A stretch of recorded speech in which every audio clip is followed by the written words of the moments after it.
ചെറിയ ഒരു അടുക്കളയിലെ ചൂടിലും പാകം ചെയ്യുന്ന ഭക്ഷണത്തിന്റെ സുഗന്ധങ്ങളിലുമൊക്കെ രൂപപ്പെട്ട ചെറിയൊരു ബാല്യമായിരുന്നു എൻ്റേത്. അന്ന് എല്ലാവരെയും പോലെ പഠിച്ച് നല്ലൊരു ജോലി വാങ്ങണം, അതുമാത്രമായിരുന്നു എൻ്റെ സ്വപ്നം. നന്നായി പഠിച്ചു, നല്ല ജോലി വാങ്ങി, IT കരിയറിൽ എത്തപ്പെട്ടു.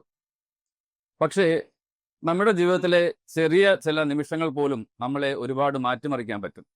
അങ്ങനെ ഒരു നിമിഷം ഞാൻ തിരികെ നടന്നു ആ പഴയ അടുക്കളയിലേക്ക്. ആ യാത്രയാണ് ഞാൻ നിങ്ങളോട് ഇന്നിവിടെ പറയാൻ പോകുന്നത്. I am Sukhil Ram.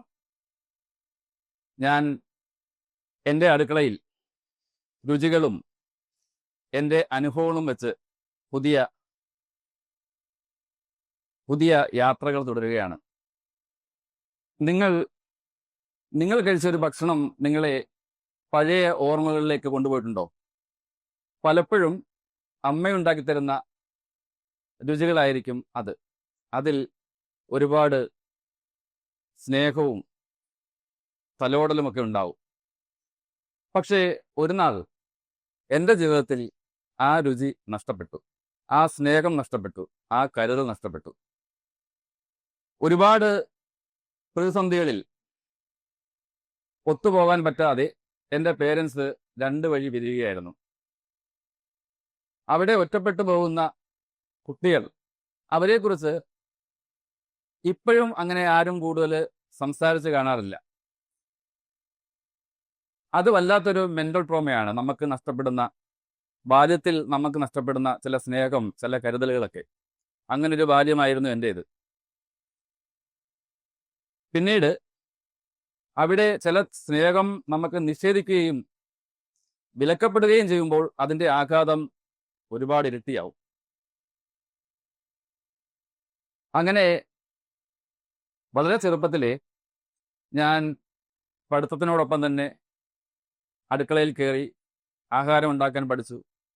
ഓരോ ദിവസവും രാവിലെ ചോറും കറികളും ഉണ്ടാക്കി പൊതിച്ചോറ് കെട്ടി, അല്ലെങ്കിൽ ഒരു പ്ലേറ്റിൽ ചോറ്റുപാത്രത്തിൽ ചോറുണ്ടാക്കി കറികൾ അതിൻ്റെ പുറത്ത് വെച്ച് സ്കൂളിൽ പഠിക്കാൻ പോകുന്നൊരു ബാല്യമായിരുന്നു എൻ്റേത്. ഈ പ്രതിസന്ധികളൊക്കെ എൻ്റെ ജീവിതത്തിൽ എന്നെ ഏറ്റവും കൂടുതൽ ബാധിച്ചത് എൻ്റെ പഠനത്തിലാണ്. നന്നായി പഠിക്കുമായിരുന്നു ഞാൻ. 8ാം ക്ലാസ്സിലും 9ാം ക്ലാസ്സിലും തോറ്റു.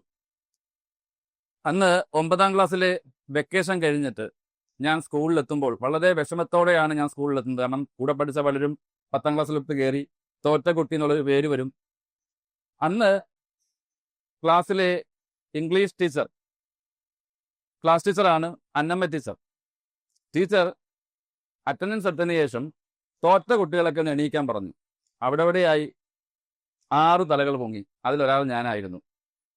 അന്ന് ടീച്ചർ പറഞ്ഞൊരു വാചകമുണ്ട്: ജയിച്ചു വന്നിരിക്കുന്ന ഈ 42 കുട്ടികളും തോറ്റു നിൽക്കുന്ന ഈ 6 കുട്ടികളും തമ്മിൽ എനിക്ക് ഒരുപോലെയാണ്. തോറ്റു നിൽക്കുന്ന ഈ 6 പേർ മണ്ടന്മാരെന്നോ അവർ ജീവിതത്തിൽ വിജയിക്കില്ല എന്നോ ഞാൻ ഒരിക്കലും പറയില്ല. ജയിച്ചു വന്നിരിക്കുന്ന നിങ്ങളെ പോലെ ഇനി അടുത്ത ക്ലാസ്സുകളിൽ ഈ കുട്ടികൾ നന്നായി പഠിക്കും, അവരും ജീവിതത്തിൽ നല്ല വിജയങ്ങൾ കൊയ്യും. വളരെ വിഷമിച്ച് തലകുണിച്ചു നിന്ന എനിക്ക് ടീച്ചറിന്റെ ആശ്വാസവാക്ക് അന്ന് ആ ഒരു സാഹചര്യത്തെ തരണം ചെയ്യാൻ വളരെ ഉപകാരപ്പെട്ടെങ്കിലും അതിൻ്റെ വലിയ വലിയ അർത്ഥങ്ങൾ ഞാൻ മനസ്സിലാക്കിയത് ജീവിതത്തിൽ വീണ്ടും പല പരാജയങ്ങളിലൂടെയൊക്കെ നമ്മൾ പോയപ്പോഴാണ്. എൻ്റെ ജീവിതത്തിൽ പല പരാജയങ്ങളിലും എന്നെ ഒരുപാട് ടീച്ചർ പഠിപ്പിച്ചിട്ടുണ്ട്, പല സ്കൂളിലും കോളേജിലുമൊക്കെ. പക്ഷേ അന്നമ്മ ടീച്ചറിൻ്റെ ഈ വാക്കുകൾ ഞാൻ പലപ്പോഴും ഓർക്കാറുണ്ട്. അങ്ങനെ പ്രതിസന്ധികളിൽ ഞാൻ MCA വരെ പഠിച്ചു. MCA പഠനത്തിന് ശേഷം ഞാൻ ട്രിവാൻഡ്രത്ത് ഒരു IT ട്രെയിനിങ് ഡിവിഷൻ സ്റ്റാർട്ട് ചെയ്തു. അത് മൈക്രോസോഫ്റ്റ്, സിസ്കോ, റെഡ് ഹാറ്റ് പോലെയുള്ള വലിയ കമ്പനികളുടെ ഓതറൈസ്ഡ് ട്രെയിനിങ് ആൻഡ് ടെസ്റ്റിംഗ് പാർട്ണറായിരുന്നു. എനിക്കന്ന് 10,000-ലധികം കുട്ടികളെ പഠിപ്പിക്കാനും അവർക്ക് മെന്റർ ആവാനുമുള്ളൊക്കെ അവസരം കിട്ടി. ഒരുപക്ഷെ അന്ന് പഠിക്കാൻ വരുന്ന പല കുട്ടികളും സപ്ലിമെൻ്ററിയൊക്കെ ഒത്തിരി പേപ്പർ കിട്ടാനുള്ള കുട്ടികളാണ്. അവർക്കൊക്കെ വീട്ടുകളിൽ നിന്ന് പലപ്പോഴും നിന്നെ പഠിക്കാൻ കൊള്ളത്തില്ല, പഠിക്കാൻ വിട്ടിട്ട് നീ എല്ലാം തോറ്റു വന്ന് നിൽക്കുന്നു, ഇങ്ങനെയൊക്കെയുള്ള പല പാഴ്വാക്കുകൾ കേട്ട് ബുദ്ധിമുട്ടുന്ന കുട്ടികൾക്ക് എനിക്ക് നല്ല രീതിയിൽ അവർക്ക് എൻ്റെ അനുഭവങ്ങളിൽ നിന്ന് പല അഡ്വൈസും കൊടുക്കാൻ പറ്റിയിട്ടുണ്ട്. പക്ഷേ IT സെക്ടറിൽ ട്രെയിനിങ് വിങ്ങിൽ ഉണ്ടായ ചില സാച്ചുറേഷൻ എൻ്റെ ബിസിനസ്സിനെ ബാധിച്ചു. ഞാനത് സ്റ്റോപ്പ് ചെയ്തിട്ട് ബാംഗ്ലൂരിലും ട്രിവാൻഡ്രത്തും ഒക്കെ ആയിട്ട് IT സെക്ടറിൽ ജോലി കിട്ടി. ഞാൻ ഒരു IT പ്രൊഫഷണലായി മാറുകയാണ് ഉണ്ടായത്. ഞാൻ ബാംഗ്ലൂർ വർക്ക് ചെയ്തതിന് ശേഷം ട്രിവാൻഡ്രത്ത് UST ഗ്ലോബൽ വർക്ക് ചെയ്തു. UST ഗ്ലോബൽ വർക്ക് ചെയ്യുമ്പം അവിടെ സ്ത്രീകളുടെ കൂട്ടായ്മ എല്ലാ വർഷവും ചാരിറ്റി പർപ്പസിന് വേണ്ടി ഫണ്ട് റേസ് ചെയ്യാൻ വേണ്ടി കുക്കിംഗ് കോമ്പറ്റീഷൻ നടത്താറുണ്ട്. ഞാൻ ജോയിൻ ചെയ്ത വർഷം ഞാനും ആ മത്സരത്തിൽ പങ്കെടുത്തു, എൻ്റെ ടീം മെമ്പേഴ്സുമായിട്ട്. പ്രതീക്ഷിക്കാതെ എനിക്കന്ന് വിന്നറാവാൻ പറ്റി. അന്ന് അവിടെ കൂടിയ ഒരുപാട് സഹപ്രവർത്തകർ എൻ്റെ രുചിയെക്കുറിച്ചും ഞാൻ ഉണ്ടാക്കിയ ഭക്ഷണത്തിൻ്റെ രുചിയെക്കുറിച്ചും എൻ്റെ ക്രിയേറ്റിവിറ്റിയെക്കുറിച്ചും എൻ്റെ കുക്കിങ്ങിനോടുള്ള പാഷനെ കുറിച്ചുമൊക്കെ എൻ്റെ കുക്കിങ്ങിനോടുള്ള പാഷനെ കുറിച്ചുമൊക്കെ ഒരുപാട് നമ്മളെ പ്രശംസിച്ചു. നമുക്ക് പലപ്പോഴും ഇങ്ങനെയൊക്കെയുള്ള നല്ല വാക്കുകൾ വീട്ടിൽ നിന്ന് ചിലപ്പോൾ കിട്ടില്ല. കാരണം കുക്കിംഗ് എന്ന് പറയുന്നത് എല്ലാവർക്കും അത്രമാത്രം ഇമ്പോർട്ടൻസ് കൊടുക്കുന്ന ഒരു സെക്ടറൊന്നും അല്ല, പ്രത്യേകിച്ചും പണ്ട് കാലത്ത്. അങ്ങനെ പല സഹപ്രവർത്തകരും നമ്മളെ അനുമോദിച്ചു. അതിൽ ചിലരൊക്കെ പറഞ്ഞു, Suhil, this is a god grace, നിങ്ങൾ ഇതിനെ സില്ലിയായി കാണരുത്, നിങ്ങൾക്ക് വലിയൊരു സ്പേസ് ഫുഡ് ഇൻഡസ്ട്രിയിലുണ്ട്, നിങ്ങളിതിനെ വളരെ സീരിയസ് ആയി കാണണം. അങ്ങനെ പലരും പറഞ്ഞു. ആ സമയത്ത് എനിക്ക് ഓർത്ത മറ്റൊരു കാര്യമുണ്ട്. ഞാൻ ചില വൈകുന്നേരങ്ങളിൽ എൻ്റെ മക്കളുമായിട്ട് ട്രിവാൻഡ്രം സിറ്റിയിൽ ഇങ്ങനെ കാറിൽ പോകുമ്പം പുതിയ റെസ്റ്റോറൻറ്റുകളും പുതിയ കഫേകളും ഒക്കെ ഓപ്പൺ ചെയ്യുന്നത് കാണുമ്പോൾ ഞാൻ മക്കളോട് വളരെ നിരാശയോട് പറയും, പപ്പയ്ക്ക് മാത്രം ഒന്നും പറ്റുന്നില്ലോടാ. അന്ന് എൻ്റെ മൂത്തവൻ മോൻ പറയും, പപ്പ ഉറങ്ങിയാൽ ഉറപ്പായിട്ടും വിജയിക്കും. ഞാൻ അവർക്ക് ഉണ്ടാക്കി കൊടുക്കുന്ന സാൻഡ്വിച്ചിൻ്റെയും അല്ലെങ്കിൽ ബർഗറിൻ്റെയൊക്കെ രുചിയായിരിക്കും ആ മോനെ കൊണ്ട് അങ്ങനെ പറയിപ്പിച്ചത്. 7 വയസ്സുള്ള എൻ്റെ മോൻ്റെ ആ ഒരു പറച്ചിൽ പോലും, ആ ഒരു അഭിനന്ദനം പോലും എനിക്കുണ്ടായ കോൺഫിഡൻസ് വളരെ വലുതാണ്. അങ്ങനെ പിന്നീട് ടെക്നോ പാർക്കിലെ ഈ ഒരു ഈവൻറ്റിന് ശേഷം എനിക്ക് പല ദിവസങ്ങളും ഉറക്കമില്ലാത്ത രാത്രികളായിരുന്നു. എൻ്റെ മനസ്സിൽ പലരുടെയും അഭിനന്ദനങ്ങൾ ഇങ്ങനെ വല്ലാതെ എന്നെ ഇങ്ങനെ ഓർമ്മിപ്പിച്ചുകൊണ്ടേയിരുന്നു. അങ്ങനെ ഞാൻ പരിശ്രമിച്ചു. അപ്പോഴെല്ലാം എൻ്റെ മുന്നിൽ വന്ന ഏറ്റവും വലിയ പ്രതിസന്ധികൾ എന്താണ്? വല്ലാത്ത ഒരു അൺസർട്ടനിറ്റിയിൽ നമ്മൾ പോയി വീഴുകയാണ്. ജോലി റിസൈൻ ചെയ്യണോ, അതോ പാലായി റെസ്റ്റോറൻറ്റ് തുടങ്ങാൻ പറ്റുമോ? നീ തുടങ്ങാൻ ഒരു സാഹചര്യം വന്ന് കിട്ടിയാൽ എങ്ങനെ ഫണ്ട് കണ്ടെത്തും? നമ്മുടെ കണ്ടിയുള്ള ലയബിലിറ്റീസ് ഒക്കെ എങ്ങനെ കൊണ്ടുപോകാൻ പറ്റും? ഇതെല്ലാം കൊണ്ടുപോകാൻ പറ്റുമോ? ഫാമിലിയിലും സപ്പോർട്ട് ഉണ്ടാകുമോ? പല സുഹൃത്തുക്കളും എന്നോട് പറഞ്ഞു, സുഹിൽ, നിങ്ങളൊരു സേഫ് സോണിലാണ്, അതുകൊണ്ട് പാലായിട്ട് റെസ്റ്റോറൻറ്റ് സ്റ്റാർട്ട് ചെയ്യാതെ പോരെ? ശരിയാണ്, ഉറപ്പായിട്ടും നമ്മുടെ കൂടെ നിൽക്കുന്നവരെ കുടുംബത്തിലുള്ളവരോ വീട്ടുകാരോ അല്ലെങ്കിൽ സുഹൃത്തുക്കളോ ഇങ്ങനെ ഉപദേശിക്കും. ഞാനൊന്ന് തീരുമാനമെടുത്തു. നമ്മൾ നമുക്കിഷ്ടപ്പെടുന്ന, നമുക്ക് സന്തോഷം തരുന്ന ചില മേഖലകളിൽ നമ്മൾ ഇറങ്ങിത്തിരിക്കാൻ പുറപ്പെടുമ്പോൾ വല്ലാത്ത അൺസർട്ടനിറ്റിയിൽ നമ്മൾ പോവും. പക്ഷേ നമ്മൾ ധൈര്യപൂർവ്വം അതിനകത്ത് ഇറങ്ങണം. അങ്ങനെ ഇറങ്ങിയാൽ ഈ പറയുന്ന അൺസർട്ടനിറ്റി തനിയെ അലിഞ്ഞില്ലാതാവും. അങ്ങനെ ഒരു തീരുമാനം എടുക്കുകയായിരുന്നു ഞാൻ. ഇന്ന് ഉറപ്പായിട്ടും ഞാൻ എൻ്റെ റെസ്റ്റോറൻറ്റ് തുടങ്ങിയതിന് ശേഷം 8ാമത്തെ വർഷമാണത്. ഞാൻ നേരത്തെ പറഞ്ഞ പല പ്രതിസന്ധികളിലൂടെ ഞാൻ കടന്നുപോയി. പക്ഷേ എൻ്റെ ഉദ്യമം സത്യസന്ധമായിട്ടായിരിക്കണം. എനിക്ക് എവിടെയും ഒരു പ്രതിസന്ധി വലിയ രീതിയിൽ നേരിടേണ്ടി വന്നില്ല. ഞാൻ ആഗ്രഹിച്ചതിനേക്കാൾ നല്ല രീതിയിൽ എനിക്ക് എൻ്റെ റെസ്റ്റോറൻറ്റ് കൊണ്ടുപോകാൻ പറ്റി.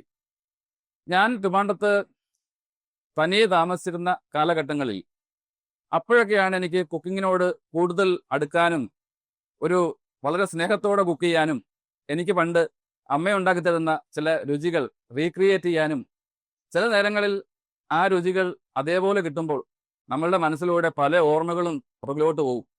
അമ്മയുടെ സാമീപ്യം അറിയാൻ പറ്റും. അങ്ങനെ എനിക്ക് കുക്കിങ്ങിനോട് വളരെ സ്നേഹം കൂടുകയാണ് പിന്നീട് ചെയ്തത്.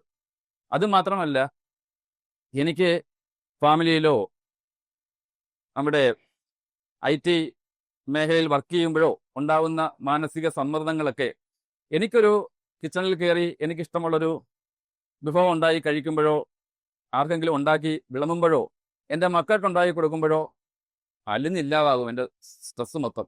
അവിടെ ഞാൻ മനസ്സിലാക്കിയത് ഞാൻ ഏറ്റവും കൂടുതൽ ഇഷ്ടപ്പെടുന്ന കുക്കിംഗ് ആണ്. എൻ്റെ കംഫർട്ട് സോൺ കുക്കിംഗ് ആണ്. അങ്ങനെ ഒക്കെയുള്ള പല അനുഭവങ്ങളിലൂടെ പോയിട്ടാണ് ഞാൻ എൻ്റെ പാഷനെ തിരിച്ചറിഞ്ഞത്. പിന്നീട് IT മേഖലയിൽ ജോലി ഉറപ്പായിട്ടും നമുക്ക് ഒരുപാട് നല്ല അനുഭവങ്ങൾ തന്നു. നമുക്ക് പല കാര്യങ്ങൾ പഠിക്കാൻ പറ്റി. പ്രോബ്ലം മാനേജ് ചെയ്യാൻ പഠിച്ചു, പീപ്പിൾ മാനേജ്മെൻറ്റ് പഠിച്ചു, ചേഞ്ച് മാനേജ്മെൻറ്റ് പഠിച്ചു, സ്ട്രാറ്റജീസ് ഉൾക്കൊള്ളാൻ പഠിച്ചു.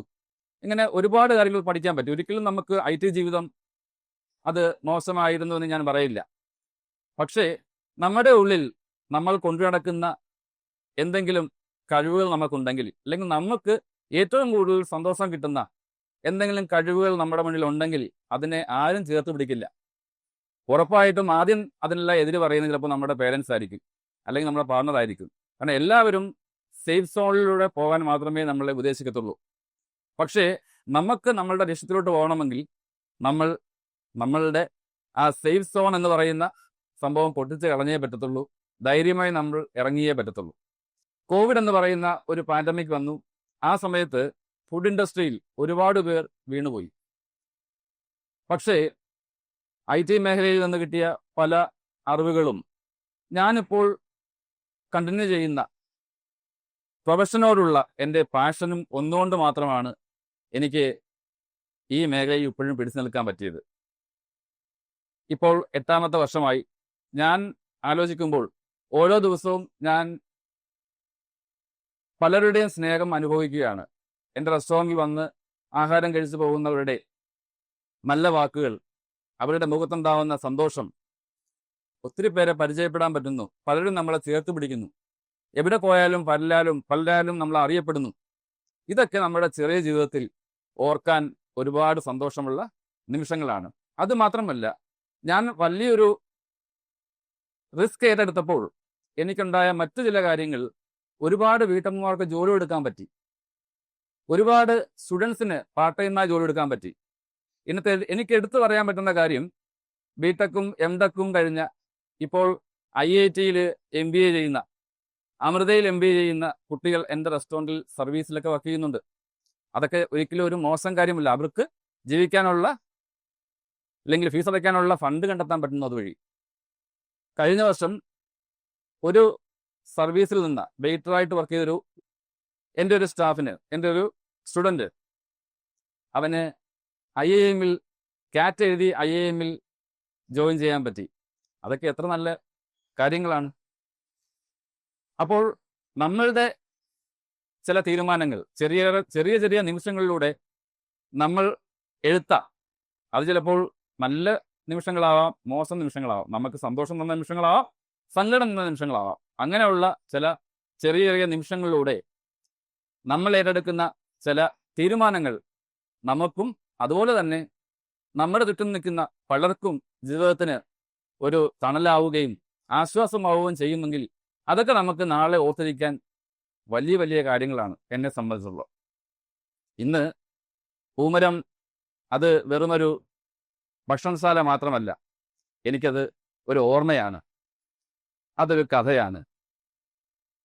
Thank you.